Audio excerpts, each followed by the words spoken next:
What's up guys? NATO warns India. If you live in Delhi, you will be hit hard. मतलब खुली चेतावनी है, धमकी है, क्या है पूरा मामला देखते हैं। करेक्ट 247 चैनल से प्रशांत अमन सर की वीडियो है 1 2 3 गो।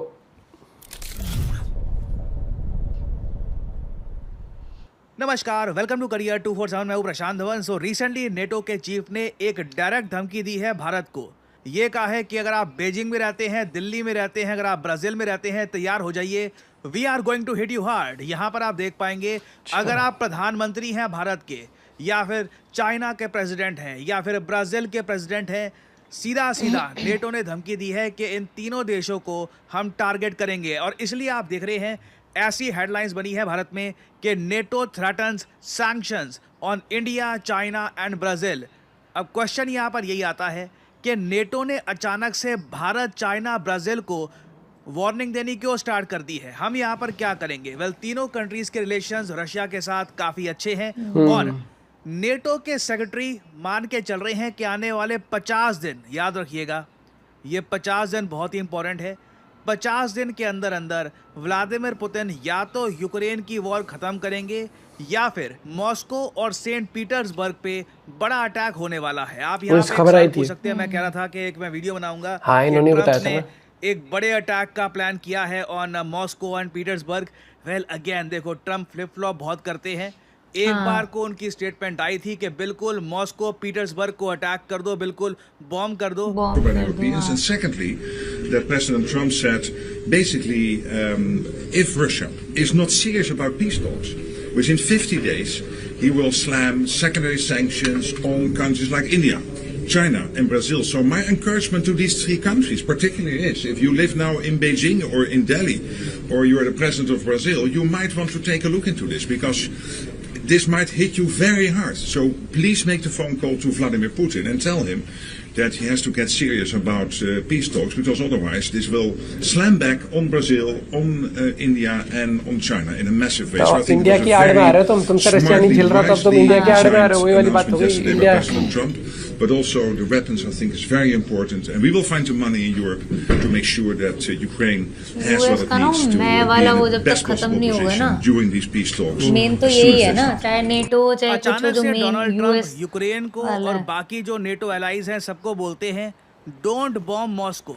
आई मीन लिटरली एक दिन पहले ट्रम्प ने ज़ेलेंस्की को ये कहा था कि हम आपको सबसे ज़्यादा अत्याधुनिक वेपन्स देंगे। बेसिकली ट्रम्प वापस बाइडेन की जो स्ट्रैटेजी थी कि यूक्रेन को वेपन्स प्रोवाइड करते रहो, उस पर शिफ्ट हो रहे हैं। जो भी गिले शिकवे थे ज़ेलेंस्की के साथ ख़त्म कर रहे हैं। ये कह रहे हैं कि मारो मॉस्को को, डिस्ट्रॉय कर दो। मॉस्को छोड़ो, सेंट पीटर्सबर्ग जो बिल्कुल नॉर्थ में रशिया का शहर है, उसको भी बॉम्ब कर दो। ये बोलने के बाद अचानक से टाको हो गया। ट्रम्प ऑलवेज चिकन्स आउट, और ट्रम्प ने फिर से बोल दिया यहाँ पर कि नहीं नहीं, अभी मॉस्को की बॉम्बिंग मत करो, 50 दिन का इंतज़ार करो। अब 50 दिन का ये क्या इशू है? देखिए, ट्रम्प और नेटो दोनों ने ओपनली ये कहा है रशिया को, 50 दिन के अंदर अंदर यूक्रेन वॉर समाप्त करो, सीज फायर करो, पीस वापस लौटना चाहिए। अगर तुम ऐसा नहीं करते तो फिर देखो हम मॉस्को जला देंगे, मॉस्को की बॉम्बिंग करेंगे, पीटर्सबर्ग की बॉम्बिंग करनी स्टार्ट कर देंगे और तुम्हें इंटरनेशनली आइसोलेट कर देंगे। कैसे? जो भी कंट्रीज़ रशिया से ऑयल परचेज करते हैं, कुछ भी परचेज करते हैं, उन पर हैवी टैरिफ लगाकर। ना वो टैरिफ अब लग रहा है कि ना सिर्फ यूएस लगाएगा, यूरोपियन कंट्रीज जो नेटो के अंडर आती हैं वो भी इकट्ठे हो जाएंगे ना सारे, लगा देंगी, ताकि भारत का सामान बिकेगा ही नहीं। ब्राजील जैसे जो ये देश हैं, ये सब व्लादिमीर पुतिन को फोन करके कहें कि अब देखिए बहुत हो गया, 3 साल से आप ये वॉर लड़ रहे हैं, अब समाप्त कर दीजिए, आपके लोगों के लिए भी सही है, दुनिया के लिए भी सही है। तो ये स्ट्रैटेजी है खत्म तो होनी चाहिए उस चीज को, तो मैं भी ट्रम्प की। रशिया पे दबाव बनाने से अगर बात नहीं चल रही तो इंडिया, चाइना, ब्राजील पे दबाव बनाओ। ये लोग प्रेशराइज करेंगे रशिया को कि हम आपके साथ खड़े नहीं हो पाएंगे, you have to stop this war. अब प्रॉब्लम देखो यहाँ पर यही है, तो इससे यूक्रेन रशिया ने नहीं 50 संभल दिन पा का वेट रहा भी नहीं किया। रशिया ने सीधा सीधा ट्रम्प की जो डिमांड है, ये सीज फायर की with Ukraine war in 50 days, इसको अनएक्सेप्टेबल बोल दिया कि हम ऐसी डिमांड एक्सेप्ट ही नहीं कर सकते।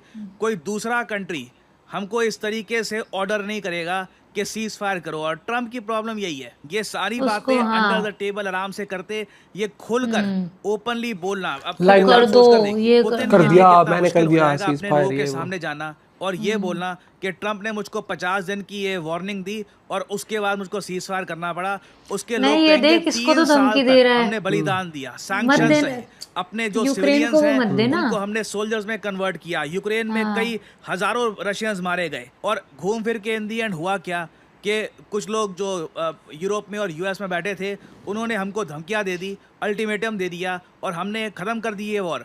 तो रशिया को देखिए यहाँ पर बिल्कुल डर नहीं है, प्रॉब्लम यहाँ पर जेन्युइनली आ गई है भारत के सामने और इवन चाइना और ब्राज़ील के सामने, क्योंकि जो रशिया सैंक्शंस बिल है उसके अंडर अगर ये 100 से 500% के आसपास टैरिफ लगा देते हैं भारत, ब्राज़ील या फिर चाइना पर, that will be devastating for our economies. और अगर आप सोच कर देखें तो ये काफ़ी हद तक अनफेयर भी है। आई मीन किसी और कंट्री को जिम्मेदारी आप दे दो कि आप पुतिन को बोलो कि ये वॉर ख़त्म करो, नहीं तो हम आपको दंडित करेंगे। ये जियोपॉलिटिक्स में इससे पहले देखा गया नहीं है। ये और ये जो वार्निंग आ रही है नेटो चीफ मार्क रट की तरफ से, आई थिंक भारत इसको भूलेगा नहीं। इससे नेटो और इंडिया के रिलेशंस भी लॉन्ग टर्म में काफ़ी ख़राब होंगे। और मैं वैसे आपको ये बता दूं, आप अगर ये सोच रहे हैं कि नेटो के सेक्रेटरी जनरल ऐसी स्टेटमेंट दे कैसे सकते हैं, how is he threatening India, देखिए मार्क रट, मैं आपको ये बता दूं, ये रिसेंट टाइम्स में सबसे ज़्यादा pro Donald Trump NATO secretary general हैं। रिसेंटली डोनाल्ड ट्रंप नेटो के एक समिट में गए इन यूरोप, वहाँ पर मार्क ने खुलकर यही बोल दिया कि डोनाल्ड ट्रंप मेरे पिताजी हैं, डैडी हैं। और ट्रंप ने भी इस बात को लेकर मजाक बनाया। तो आज के समय नेटो के जो सेक्रेटरी जनरल हैं ये लिटरली ट्रंप की पॉकेट में है, जो ट्रंप बोलेंगे उसको ये पैरोट करेंगे। तो मुझको यहाँ पे थोड़ा सा ये भी ऐड करना पड़ेगा, मुझे लगता नहीं है कि जर्मनी, फ्रांस और बाकी जो यूरोपीय देश हैं वो इंडिविजुअली आप अगर उनसे पूछें भारत पे सैंक्शन लगाने के समर्थन में है। ऑलरेडी मैं देख रहा हूँ रिसेंटली एक यूरोपीय देश है स्लोवेनिया, ये यूरोपियन यूनियन का भी पार्ट है, इसने यूरोपियन यूनियन के ही सैंक्शंस को ब्लॉक कर दिया। जी हाँ, यूरोपियन यूनियन नए सेट ऑफ सैंक्शंस इम्पोज करने वाला था रशिया पर, मगर अब यूरोप में ही आप अगर देखो तो कई कंट्रीज़ है वो ओपनली कह रहे हैं these sanctions are not working, इससे हम खुद की इकोनॉमी को नुकसान पहुंचा रहे हैं।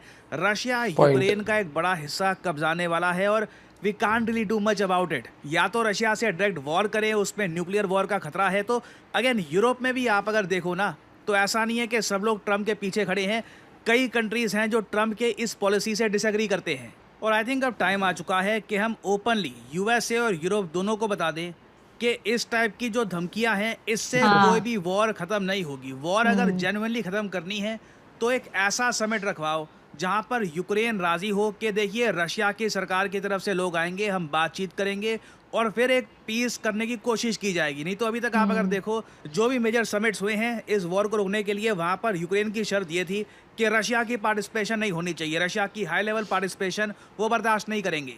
तो चाइना की सरकार ने तो ओपनली, एक तो ग्लोबल टाइम्स का भी इस पर आर्टिकल आ गया है कि China firmly opposes illicit unilateral sanctions, जो यूएसए का थ्रेट है 500% टैरिफ का ओवर रशिया ट्रेड के। कोई भी अगर देश रशिया से कुछ भी परचेज करता है, बेसिकली ट्रेड भी करता है, ऑयल छोड़िए ट्रेड भी करता है, तो सीधा 500% टैरिफ लगाए जाएंगे। इसको ओपनली रशिया ने रिजेक्ट किया है। आई थिंक अब टाइम आ गया है जयशंकर साहब भी एक प्रॉपर आंसर दे यहाँ पर यूएसए को और ये बोले ये 50 दिन 500% टैरिफ, ये जो भी धमकियां हैं इससे ये प्रॉब्लम सॉल्व नहीं होगी। ये वॉर 3 साल से चल रही है, अगर 50 दिन में ये धमकियां देकर, वार्निंग देकर, बाकी कंट्रीज को धमकियां देकर ये वॉर खत्म होनी होती तो बहुत पहले कई कंट्रीज इसको ट्राई कर लेते। बट अगेन मुझे लगता नहीं है कि इंडिया, चाइना, ब्राजील ट्रंप के इस धमकी को सीरियसली ले भी रहे हैं, क्योंकि ट्रंप फ्लिप फ्लॉप इतना करते हैं ना, कोई बड़ी बात नहीं है। 50 दिन खत्म हो जाए, ट्रंप कहे कि अच्छा चलो 100 दिन और ले लो, ठीक है। क्योंकि देखिए घूम फिर के एक कंट्री का जो लीडर है, जो उसकी जबान है, जो उसकी एक कमिटमेंट है कि अब उसने वो ये बात बोल दी है, now he will follow through,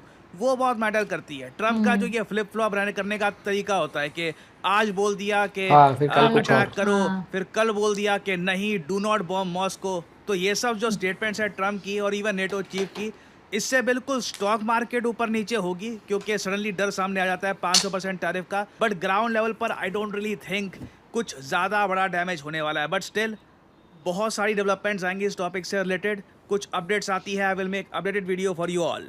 और फाइनली ट्रंप का तो भैया सीधा हो गया है कि भैया मैं आज कुछ बोल रहा हूँ, कल कुछ बोलूंगा, और कल जो बोलूंगा वो मुझे नहीं पता मैं परसों क्या बोला था, ठीक है। और यहाँ पर ये तो एक धमकी होगी, आपसे उन 2 देशों के सॉर्ट आउट नहीं हो रहे, आप तीसरे चौथे देशों को लाके ये नहीं कह रहे कि मीडिएट करो, आप उनको कह रहे हो कि इनका वॉर खत्म नहीं हो तो तुम्हारी गुद्दी नाप देंगे हम। इंडिया ने जब तेल परचेज करना जब परचेज कर रही थी इंडिया सैंक्शंस के बावजूद कि रशिया पे जब सैंक्शंस लगे थे, तब इंडिया का सीधा था भाई हम अपने देश का भला देखेंगे ना।